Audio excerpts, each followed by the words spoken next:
ACC Commissioner Jim Phillips just gave Clemson fans a clear idea on how he thinks college football should be run. How does this impact our Tigers? We'll talk about it right here on Locked on Clemson.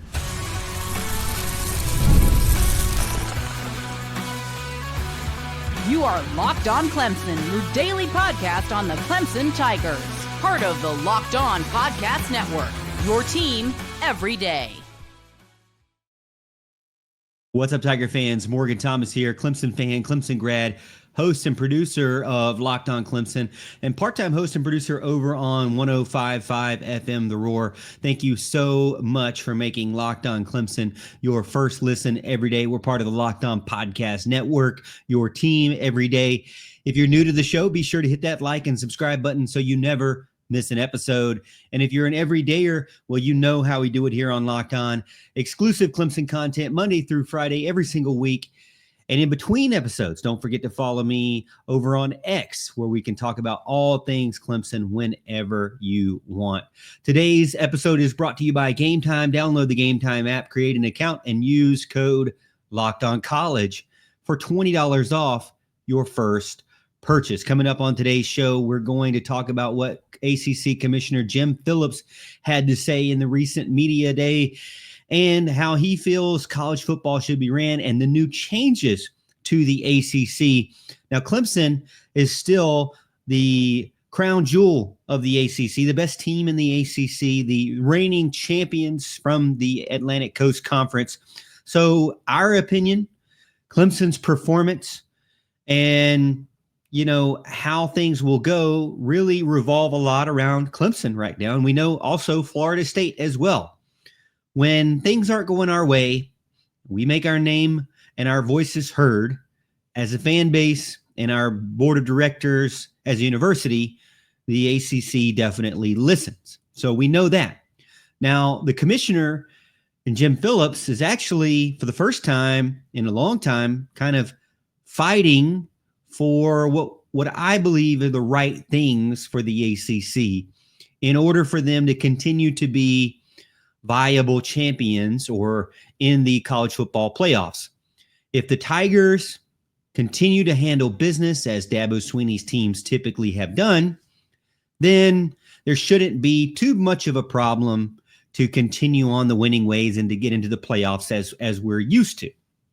The path to the playoffs essentially is secured 100% if you win your conference. And that's the way that Jim Phillips would like to keep it. Allow the conference champions to control their fate, not with politics and some sort of biased rankings, but with winning games in your league, in your division, whatever it may be, but ultimately winning your championship game. You're still going to have extremely important games throughout your regular season, but the most important thing is that you win your championship. And I think that matters a lot when we're talking about college football. College football and the traditions that we have are splintered between these different conferences. There's loyalties between the different conferences.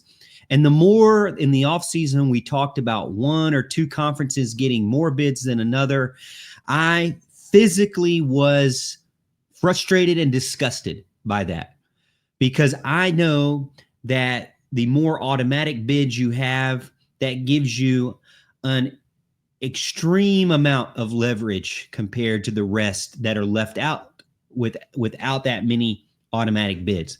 If you have the Big Ten and the SEC with 4 automatic bids and the ACC with 1 or 2, then that would be extremely detrimental with how their conference would be perceived, but not just perception, how they would be able to even manage an entire regular season. They'd have to be so much more careful compared to the SEC, who would get automatic bids. So Jim Phillips publicly coming out and backing, I was kind of interested, backing the 5 champions and 7 at-large spots.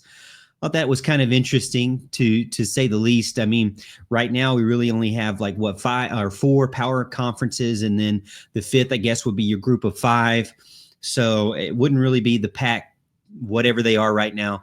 But adding more to this would mean that he would rather have more at-large bids. So he'd rather, in his opinion, have 5 and 7 for 12, or 5 and 9 for 14, or 5 and 11 for 16. So 5 was his magic number at having specific automatic bids for each conference individually. And I do like that, because if your conference is so supposedly so much better, then having a large amount of at-large bids is not going to be a problem for you, because you're going to be able to get in a ton of teams with an at-large. And that makes sense. You still got to make the championship game matter. We were throwing around ideas that you wouldn't really have a championship game. You'd have more of a championship week.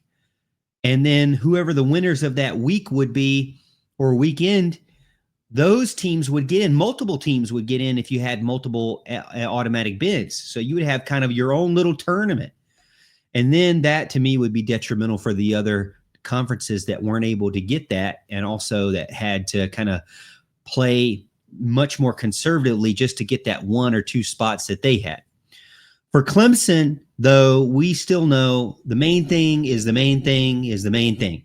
Win your freaking games. Win the league, win your games, and the invites should follow. Miss the championship game, and then that conversation shifts to, math. And, I hate math. I have an iPad for a reason.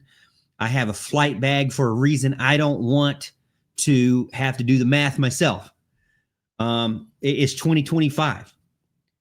But I don't want Clemson to get into a scenario, or any team should want to get in a scenario where they are playing behind the 8 ball and they're not in control of their destiny. Win the games, get into your conference championship game, win that, you're in. And I think that's the way it should be consistently. Clemson's safest and smartest route really is to just continue what they are doing.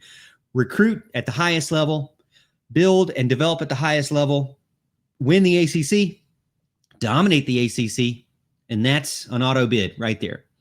And that should be the same way for everybody. I like an evenness there. The at-large spots, to me, seem like a very smart safety net for everyone.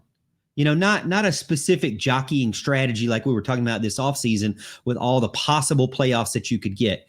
But Clemson playing for the best, and then later on playing for pageantry, I guess you could say, or playing for the committee to get in, to get ranked, and to be showing that they are one of the better teams that's still deserving of an at-large bid. I'm okay with that scenario. If you stumble and you can't get out of your own way, and you can't get that automatic bid that equals certainty, then to me, you would have to fight for that resume, that expectation, that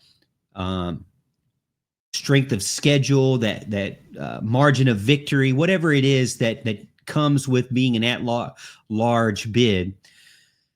Slipping from the title game would mean that you would have to kind of, pander to those metrics and those more subjective ideals of college football. But it still goes back to, that's kind of what we like about college football: the debate, the argument, the committee.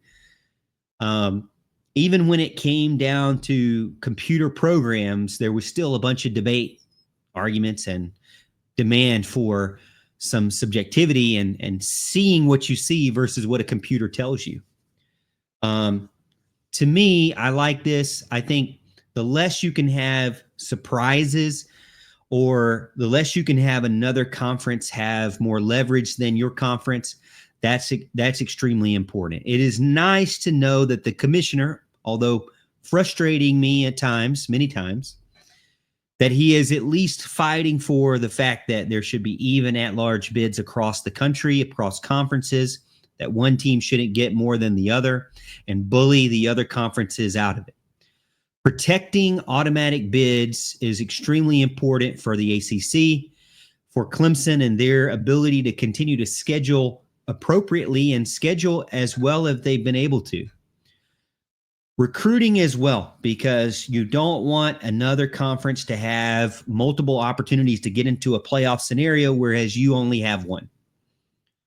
So allowing for you to be able to still have a fair shot at it, win in the ACC, and you are still in the playoffs is still a good pitch for Clemson and the ACC for sure. The bottom line, though, is that how many at-large bids for a Clemson fan is just noise, because the ultimate goal for the Tigers is to win that ACC championship game, and it is not going away.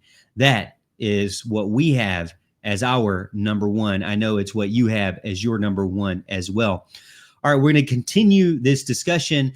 On the flip side, talking about more about what Jim Phillips had to say, this time about NIL and pay for performance.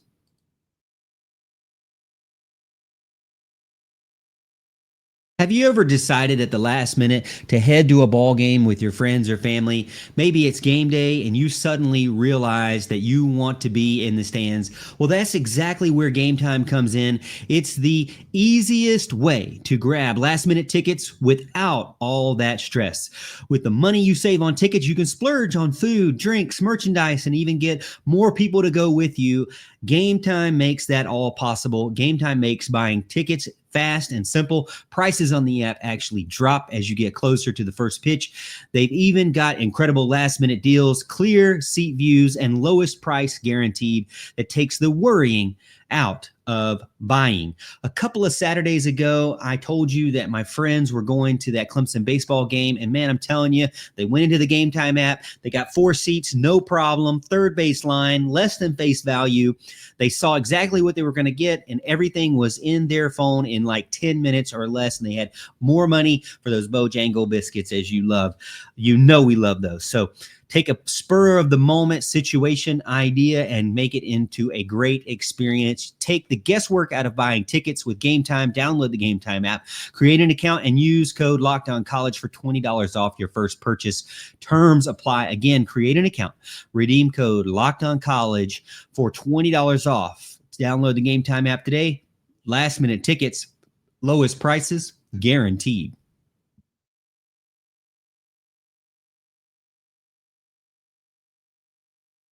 Next up, I wanted to talk about what Jim Phillips had to say specifically about pay for play, performance pay, NIL pay, all these rules that I don't even know if I should even disrespect you by saying that any of these things are rules.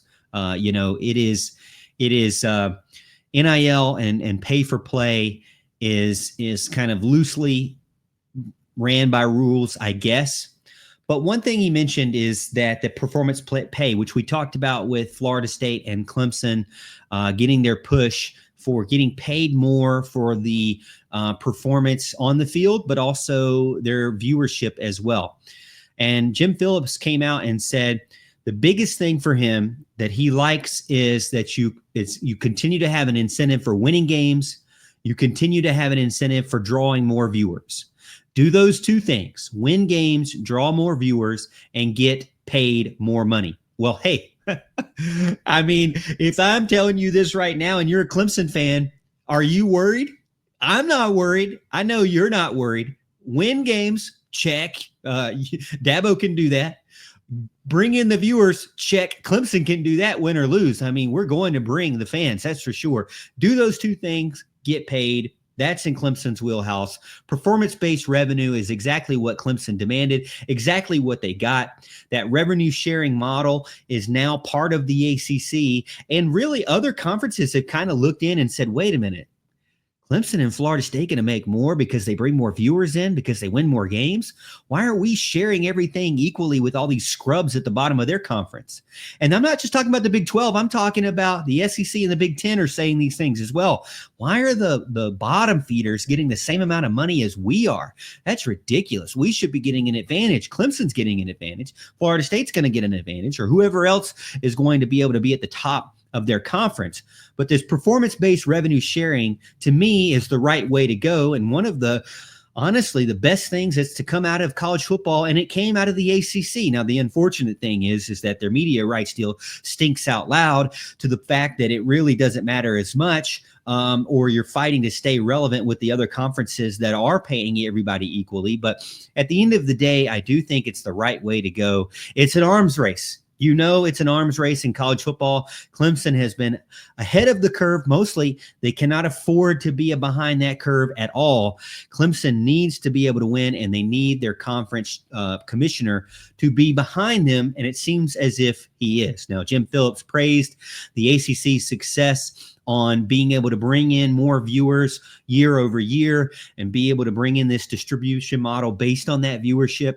And he said that, if you want to make more money, then you should invest in football. You should invest in getting more viewers in your games. He highlighted that, revenue share cap as well, talking about the $20.5 million cap and how he loves the new NIL requirements that are going to go through NIL Go, where you have to get paid for work that is done, which is what we thought the NIL really was, but it ended up being pay under the table with no real work involved and just being paid.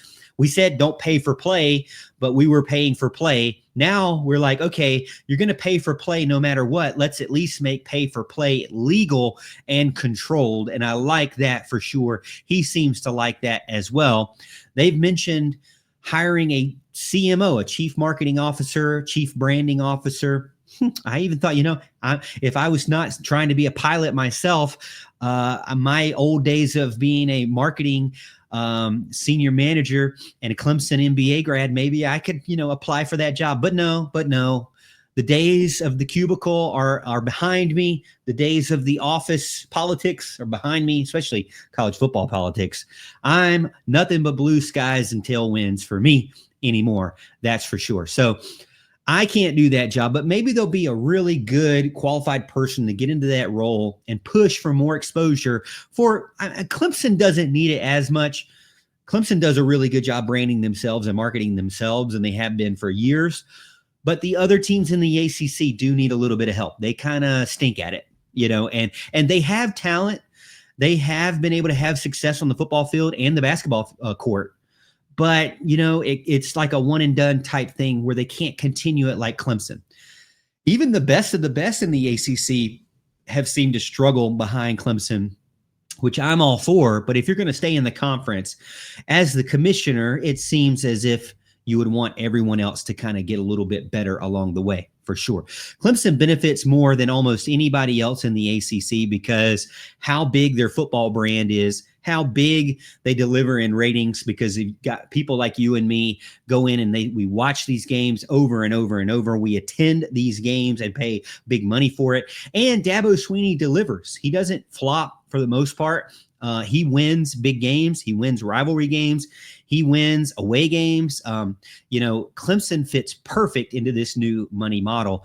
I think it's going to widen the gap between Clemson, Florida State, and other teams and the rest of the ACC. That is a little bit of a concern because over time, if you kept this model the way it is, then you would think those teams at the very bottom are going to get exhausted. They're not going to be able to keep up, and it's going to be fighting for fourth place, kind of like what I see in Formula One. I used to be a big Formula One fan. I don't watch it as much now because year in and year out, it was the big three: Mercedes, Red Bull, and Ferrari.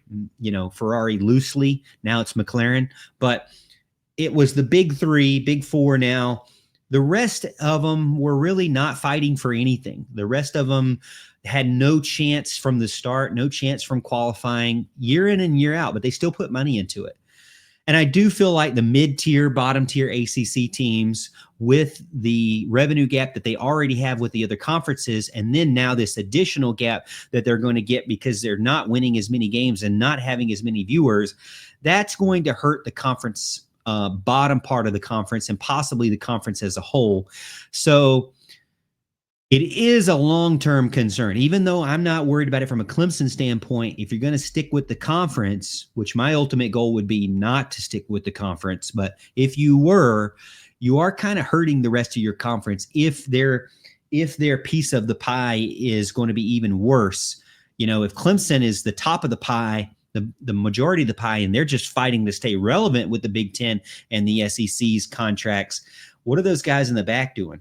I mean, the viewership dollars are definitely going to reward Clemson. I do believe that the NIL stuff that we're talking about with pushing for getting rid of collectives. I've hated collectives from day one. You've never seen me promote 110 society. I don't like it. I think it's all under the table. I think it's all pay for play. It's all fair market value is a joke, an absolute joke across the board, not just Clemson, but if you want me to pay for your players' salaries, put it in the ticket sales. Put it in the ticket sales. I'm not donating a lot of money with no return on investment at all, with no benefit to me at all. I know that they're trying to add in point systems here and there for IPTAY. I get all that, but I think it's too little too late. We've got to get away from that because it's unfair. It's shady. It enhances tampering, and players who have done nothing for your university, care nothing about your degree, and won't even stay on your team are getting a lot of money to just join your team and may not even play. And Clemson has done a great job of avoiding that, but it is happening across the country with other college football teams. And you're seeing this up and down, win a bunch of games one season, win nothing the next season. I don't want Clemson to be that way. I don't really like college football to be that way in general. So I like how Jim Phillips is backing the performance pay with Clemson. I like the way he's backing the NIL rules. To me, it's nice to see Phillips backing the things that we agree with. So he's falling in line. I would love for him to fight for the ACC much harder than he has in the past. So if this is a little glimpse that he is moving that way, I think it's a good sign that maybe, just maybe, that lawsuit that came from Clemson and Florida State kind of woke him up and said, wait a minute, you need to protect the values of the big players in your conference and your conference as a whole as well. And don't let these others, don't be on the back foot waiting on what other conferences are going to do, because the other conferences do not care about you at all. All right, we're going to finish up the show with the final segment talking about injury reports and new fines that are coming to the ACC.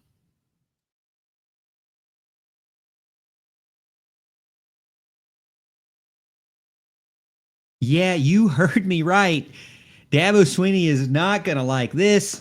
Injury reports. Dabo, he's not going to tell you.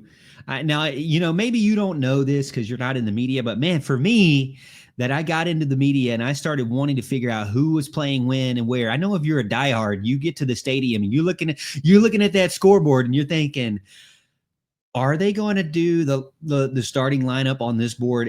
And is everybody on this board actually going to play? And if there's anybody that's swapped out, is that a big uh-oh for the rest of this game? Now we have a little bit more transparency on how college football coaches in the ACC are going to be able to, are going to have to keep people informed, not only opponents, but the media and the fans as well. Transparency rules are now added to the ACC, and it will change how Dabo Swinney has been playing, with his injury status updates. Another big one that we talked that I've tweeted about, or posted about on X. I don't know. Is there a word for Xing? I don't know. Xing. The storming fines as well. Clemson, does this thing called the gather at the paw that a lot of people don't even realize that they do, that are ignorant college football fans. But they do this gathering at the paw at the end of the game, not really to get into the opponent's face, even though some idiots do that. Immature fans do that. They do it to gather at the paw with the rest of the players to sing the alma mater, and then for the little kids to get pictures and sign autographs, and for the families to get pictures and stuff like that. The problem is that immaturity level that we've seen grow as, honestly, there's a lack of parenting in America across the board. Every single year that I get older, it gets worse and worse. But I don't want to get on my soapbox about that. Let's talk about the injury reports first. Jim Phillips said that football is required now to show availability reports 2 days out from the game. So what is that? Saturday, Friday, Thursday. So you're going to know on Thursday, one injury report. Friday, you're going to know another injury report. So you're going to have 2 reports, Thursday, Friday, and then you're going to have one more injury report 2 hours before kickoff, which is typically the one we get from Dabo Swinney already. So Dabo is going to have to come out later on and give, or earlier than he's used to, or that he has in the past. Now, similar timing for basketball and baseball. They're going to fine you for not keeping up with this, but they haven't disclosed exactly what the fine will be if you deceive other teams with this reporting schedule. So we'll see how this all kind of works out with the fining of the injury reports. But when it comes to more than just the injury report, when it comes to that storming the field, there is a ladder of storming. There's $50,000 for first offense, $100,000 for second offense, $200,000 for a third offense. And those funds would go to a third party, which, college football and their third parties. But anyways, he talks about this in depth. I've heard from David Hood over on TigerNet that it seems as if Clemson's still going to be able to do the gathering at the Paul.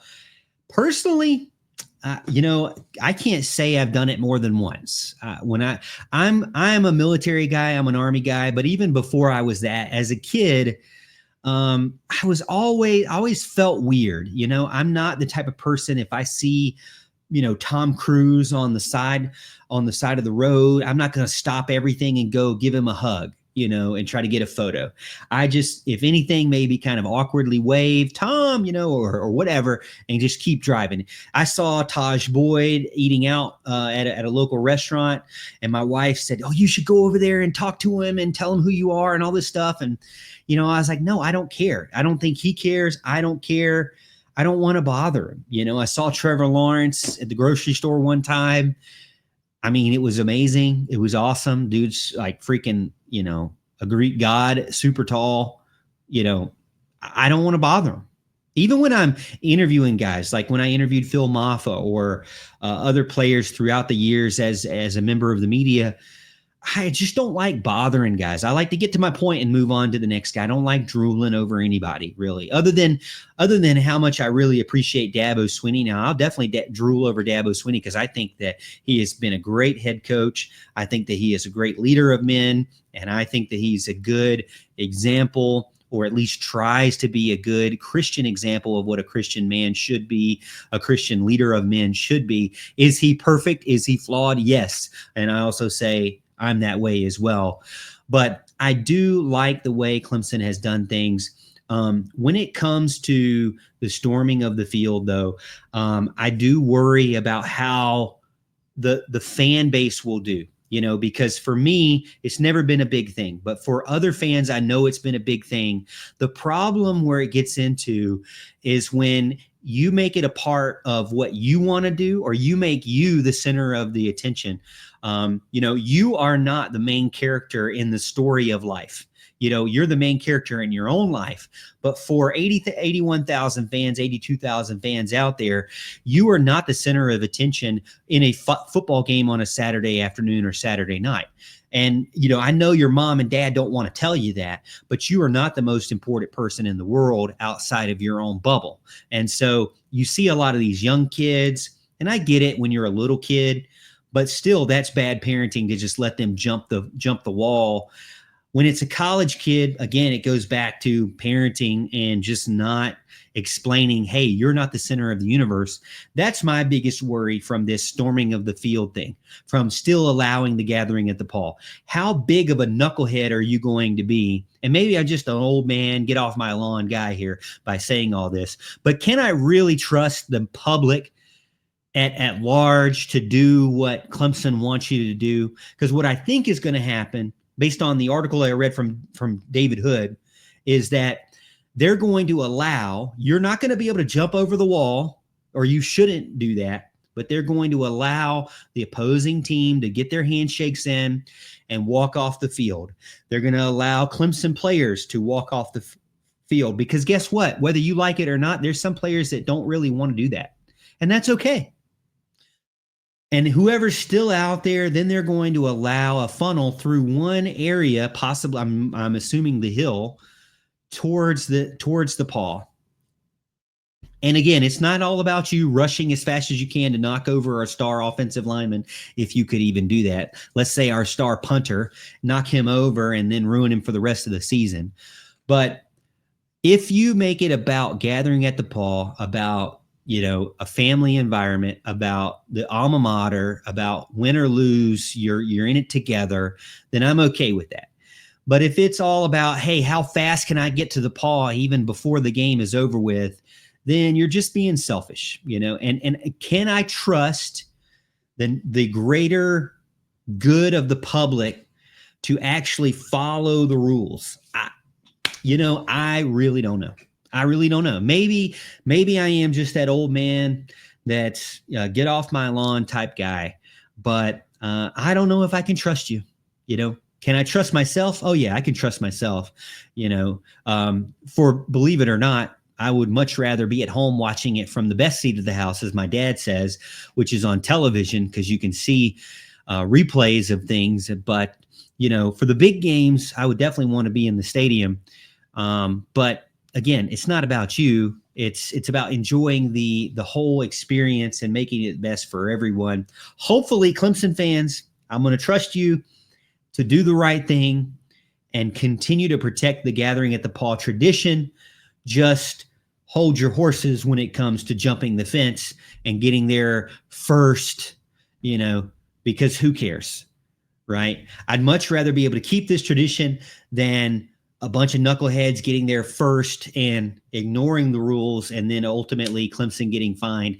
Because in the day and age of an arms race, which was what we're in with NIL and player funds, you can't afford to be paying fines for this dumb stuff. I mean, that's just the facts, All right. Hey, I appreciate everyone being a part of the show. Thank you so much for making Locked On Clemson your first listen today. For your second listen, check out the Portal Show. Brian Smith has the latest rumors, portal entries, and signings. Be the most informed fan on the rapid changes to the college football landscape. Find the Portal on YouTube or wherever you listen to podcasts. And as always, Tiger fans, that's it for this episode. We'll see you tomorrow, and we'll see you at the top of the hill.